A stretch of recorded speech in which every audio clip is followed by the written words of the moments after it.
अस्सलाम वालेकुम दोस्तों, कैसे हैं आप सब। मेरा नाम है खुरम शहजाद। आज हम अपना ईमेल अकाउंट मैक के ऊपर कॉन्फ़िगर करेंगे।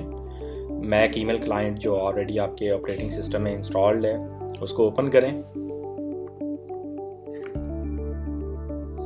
Mail, add account, other email account, continue. अपना ईमेल आईडी और पासवर्ड लिखें और साइन इन पे क्लिक करें।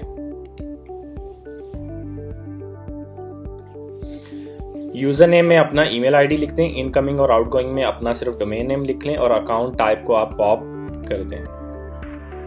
साइन इन,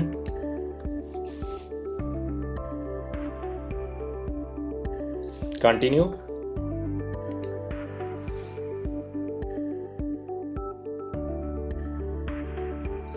ईमेल हमारा कॉन्फ़िगर हो गया है।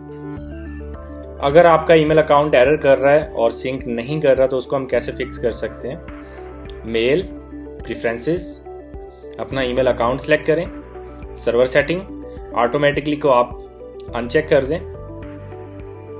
इनकमिंग पोर्ट 110 होनी चाहिए और आउटगोइंग में आ जाएं। ये पोर्ट 465 कर दें। सेव, डन है। मेल बॉक्स को रीलोड करें। आपका ईमेल अकाउंट कॉन्फ़िगर हो गया है। आज के लिए इतना ही। अपना ख्याल रखें। अल्लाह हाफिज।